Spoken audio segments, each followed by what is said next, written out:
kilos na yon. National Rally Nilinaw for Peace. natin sa mga nagsalita, yung iba pa, memorize ko pa yung mga nasabi. Opo, oho.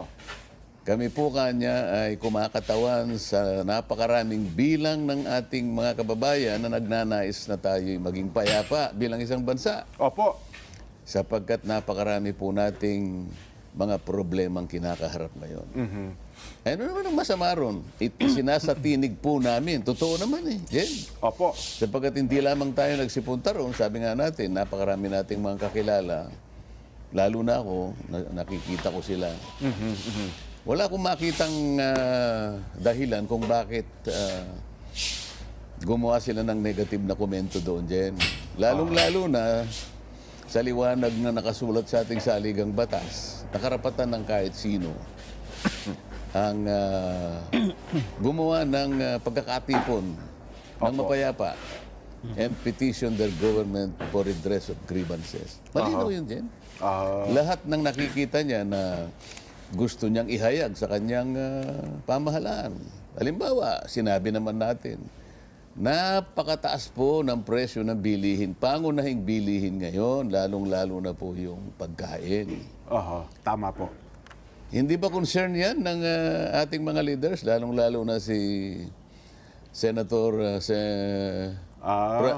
Juan Ponce Juan Enrile. Ponce Enrile. Opo. Si Manong JPE, Kong. Opo. Siguro si Manong Ponce Enrile, dahil hindi na siya nakakapunta ng palengke, hindi niya alam nung panahon na tayo ay nagkakatipon na yun, ang isang piraso ng kamatis ay 30 pesos. Oho. Tama. At kahit na siguro maging 300 pesos yun, kaya pa rin niyang bilhin yung isang piraso ng kamatis. baliwala sa kanya yung puyot ko. Ngunit ang ating isinatinig ay yung tinig ng mas nakararami, Jen. Ng karamihan ay mahirap.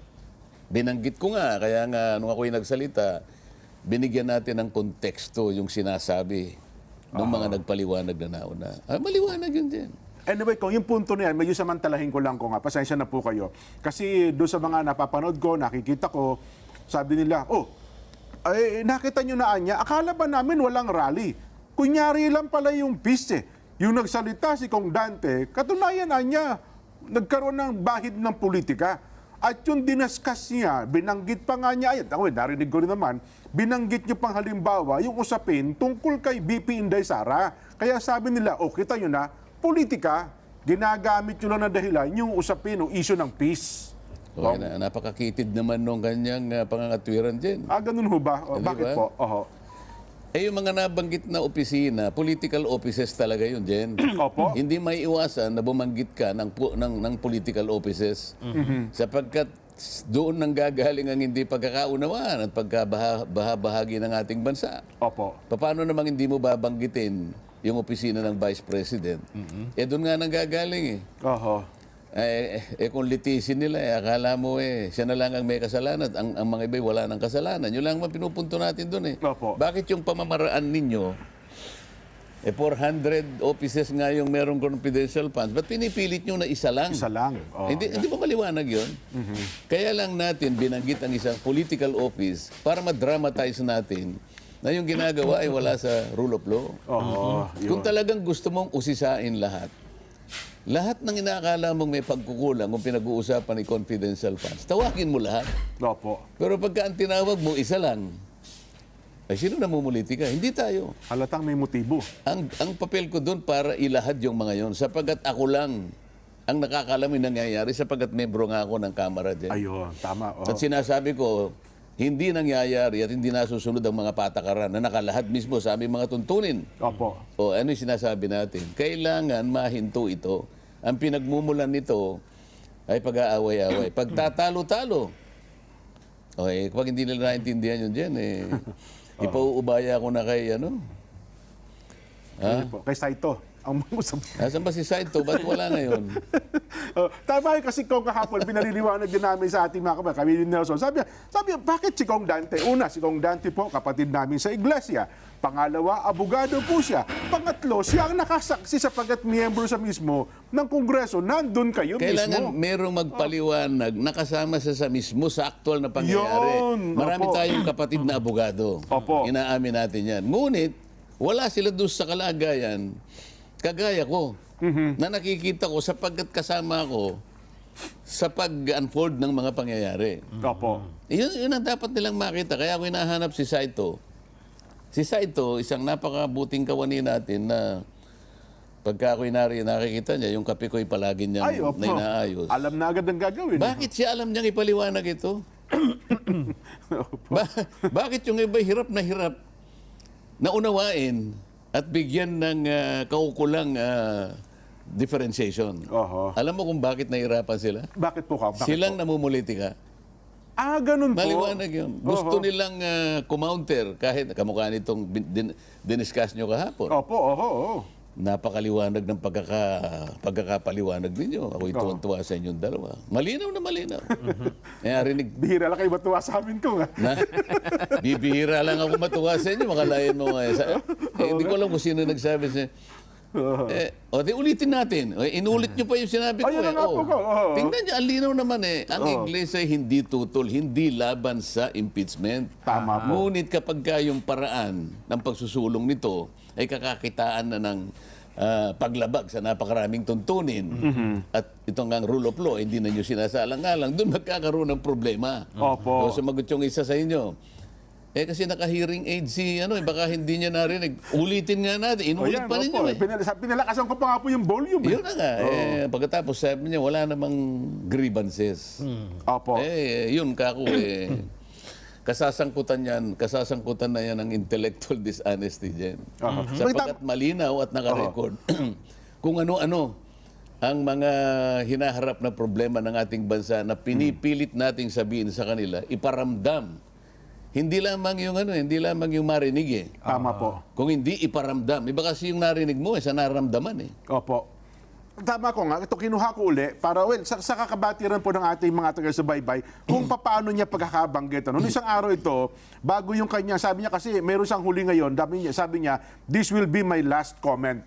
Bago itong last comment niya, noong isang araw, kahapon, bilanggitin natin ito, Nelson, sabi niya sa unang bahagi, so many people, especially members of the INC, were so riled and angry at me. Doon sa third paragraph ko, nalagpasan ko na po yan, sabi niya, there is no question that the INC Peace Rally was a peaceful assembly. But were there grievances to be addressed? To be redressed. To be redressed? Ito po kong rhetorical question Para sa kanya, Wala. Walang grievances, walang mga hinaing ng taong bayan. So hindi niya narinig yung dalawang nagsalita bago ako. Opo. Ako hindi rin niya ako narinig. Na sinabi ko, ito po yung ating pangunahing problema Oho. Economic, napakataas po ng presyo ng bilihin. Yung pong napipintong kahirapan na talagang dapat nating bakahin, na pinalulubha pa ng katiwalian at corruption. Nandyan po yung kriminalidad, pati issue po ng seguridad, nandyan po. Oho. Hindi ba redress ito, Jen?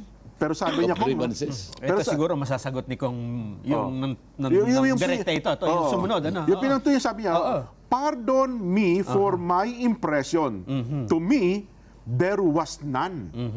Yun ang kanyang punto kong At isinod ko. Igagalang ko kung hindi niya narinig hindi niya nakita Hindi niya nakita. Pero ito kung ang siguro mas madali niyong masagot ito at ito'y mas alam ninyo To me, although it was well-intentioned, the peace rally was more like a political pressure Yun. to hinder a separate and independent department of the government to perform a constitutional duty. Parang sinasagkaan daw natin na maisa katuparan nila yung kanilang mga gampanin kong May, kasi may may- evidence sa kung This was evident from the speeches delivered in that rally. Oh.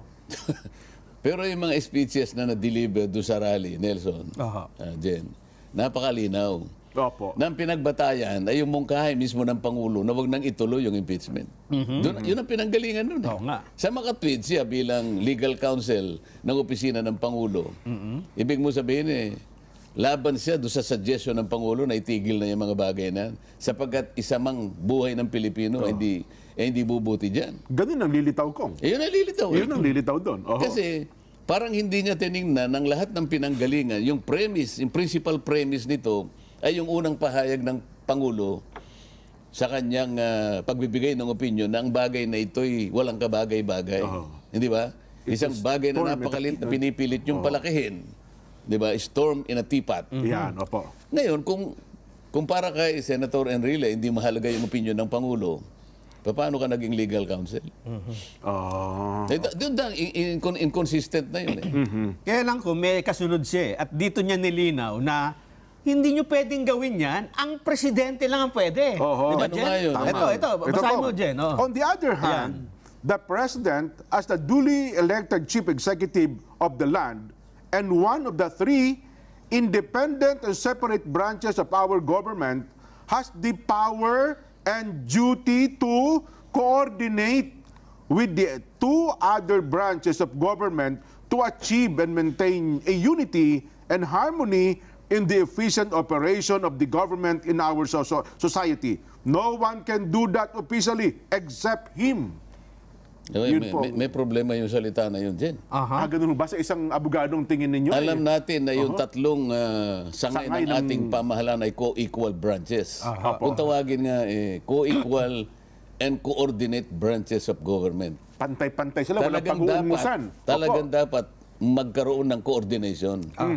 Ngunit nung sinabi niya na ang tanging Pangulo ang gagawa ng pag-coordinate, pagka sinabi mo yun, makikialam ang executive sa ginawa ng legislature at saka ng judiciary. Yun nga ang implikasyon nun, Kong. Oho. Coordinate branches sa sentido na silang lahat ay dapat gumagawa ng kanilang separate na tungkulin pero iisang direksyon. Opo. Ito yung pagtatanggol sa kapakanan ng bawat mamamayang Pilipino. Pero pag sinabi niyang, it is only the President which can coordinate. Hindi coordinator ang Pangulo dyan. Isa lang siya sa mga leaders ng ating departamento. Pag siyang lumitol na coordinate, patatawag niya yung mga mahistrado ng Korte Suprema, halika rito, ganito ang gawin yung pagdidesisyon. Is that the way to coordinate? Okay, tatawagin niya yung aming speaker. Oho. Itigil mo yan. Hindi niya nga pwedeng sabihin nyo, kaya sa pamamagitan ng kanyang opinion, Ayun, para opo. sa akin ganito eh. Sabi niya, para sa akin walang kakwenta-kwentang bagay yan. It is one way of communicating the predilection of the President doon sa kanyang gustong mangyari. Hindi niya pwedeng Manduhan, ano? idirektang. Oo. Sabi niya, it is only the President. Dito inaamin niya na ang Presidente pwede niyang impluensyahan yung dalawang bahagi ng ating pamahalaan. Mali din yun. Oo nga. Mali din yun. Paano mo i-coordinate? Ikaw ang tatawag? Only the President. Opo. Sabi niya eh. So, si Pangulong Marcos, tatawagin niya yung Chief Justice, halika rito, magpulong tayo. Nako. Tatawagin niya, meron siyang ipagagawa. O kaya si Speaker, halika rito. Oho. Itigil mo yung impeachment. Ganun sasabihin niya ng diretsong ganun? Because only the President can do that eh. Sabi niya. Kasi- Sabi ni Enrile. Kasi Sabi niya ganun ang eh. magiging Hindi implikasyon ba? nun po. Parang minamanduhan niya yung dalawang sangay Kaya ng... nga yung pagkakalatag Oo. ng ating institusyon, kaya nga halimbawa meron tayong LEDAC eh. Yung LEDAC, ito yung coordination Opo, legislative, between executive. Opo. the legislature at yung executive. Opo. Meron ding parang LEDAC din sa pagitan ng executive at saka ng judiciary. Ang Pangulo, hindi siya actively na nagpaparticipate para pangatawanan niya yung pag-coordinate na siya mismo. Hindi eh. He is the only one. Hindi po. Marami pong gagawa niyang ng coordination para itong dalawang ito, bagamat co-equal branches of government, pero kinakailangan coordinated ang kanilang aksyon sapagkat iisang bansa ang kanilang pinaglilingkuran. Oho. E de sa kagustuhan ni Enrile na patatagin, palakasin yung kanyang argumento, This will nahulog, be my last comment. Ano to? nahulog siya sa pagkakamali. Kung, O yan.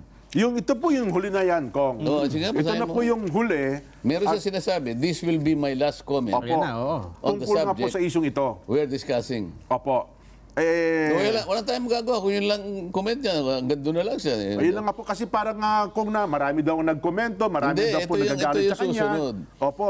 You have your own truth, sabi Yun, niya. yun, yun. I have my own. Yan. Neither you nor I have a monopoly of the truth. Okay. O pag-usapan natin yun. Alam mo, politika lang yung pagkakagamit ng mga ganong klaseng mga pangungusap din. Eh.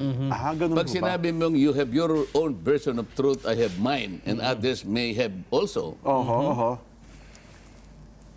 sa katotohanan, isa lang ang katotohanan. Ay, totoo naman. At totoo ho yun. no? Kahit ano pa sabihin mong version mo, version mo yan. Pero meron talagang totoo. Hindi mo talaga? pwedeng palitan yun. Yun. Oo, ngayon, kung yun sinasabi mo, isa na rin ang nagsalita. Yan ang alam mong totoo eh. Opo. O ba't kita didibatin? Medyo kinulang ka ng pag-assess ng katwiran. Oho. Siguro nga, hindi niya gamit yung kanyang hearing aid. Hindi ko naman sisisihin. Opo. Pero, isa lang ang katwiran. Isa lang ang totoo. Yun. Sabi nga nila, Walang version. truth is where it is at. Doon sa isang continuum dyan, halimbawa isang kilometro yung continuum na doon mo hanapin yung katwiran o katotohanan. Nasa Opo. dulo. Hindi pwedeng paganong-ganon. Oo. Kayo, gaganong-ganon ninyo. I-adjust nyo. Opo. Hindi pwede. Pero sa katotohanan, isa lang. Isa Isa lang ang totoo. Ayun. Kahit sa Diba? kaso sa korte. Kaya wag na nating pagtalunan yung ganon. Oho. Di ba? Tama, Eh, tama. may sinabi pa siya dyan eh. Oh. Oho. So be it. Let the voters decide. Bakit kailangan may boto? Who is right and who is wrong? Siguro, nagre-refer siya dun sa susunod na election. Oho. Kung sino ang mabuting argumento, baka yun ang katigan ng tao, hindi ba? Opo. Kaya pa sinunod niya, I represent no partisan group in this country. Sabi niya, I do not know whether you do as far as the personal attacks and issues you raised against me, the faults, the blames, the defects, and wrongdoings you attributed to me, as well as the ad hominem you threw against me. Mali din yun eh. Sabi niya, I do not represent any political group. Dapat hindi ka legal counsel ng Pangulo. Partido yung administrasyon eh. Ito yung ruling administration. Opo. Legal counsel ka dyan. Hindi mo masasabi na hindi mo nire-represent. Kaya ka nga kinuha dahil Legal nga. kasama ka riyan eh. Di ba? Tama. Dapat wala ka dyan. Oho. Magsasalita ka bilang ikaw, ibahagi mo yung experience mo, ibahagi mo yung nalalaman mo, Oho. tulungan mo ang bansa, makakahanap ng mga bagay-bagay na ating magagamit para tayo magkaisa, para makuha natin ang kapayapaan. Pero hindi ka legal counsel ng Pangulo. Tama. Isa kang retired Oho. private citizen. Yun ang walang partisan. Kasi kung legal counsel ka, Pero yung sinasabi niya na wala akong partisan na party na nire-represent, paano mo tatanggapin yun? Nandun po kayo sa Malacanang eh. You are even working in the seat of power. Nandun ka eh. alam nga naman kontrahin yung mga sinasabi ng Pangulo. Oo. Hindi naman po Hindi pwede. ka pwede kumontra. Nandun Kliyente ka niya para yun, kumbaga, advisein nga, eh. oo. Ang totoo niya, nakalimutan niya na nanggaling sa Pangulo yung pinaka-premise kung bakit tayo nag-rally. Oho. Kinatigan natin, nakita natin na mukhang tama sapagkat sabi niya, walang mabuting ibibigay. Aha. Sinukat natin, totoo nga naman eh. Oho. Sa harap ng napakaraming mga problema na hindi nasusolusyonan. Papalaki ng papalaki. Oho. O bakit hindi niya ma-process yun? Alam mo, konting processing lang yan dyan eh. Well,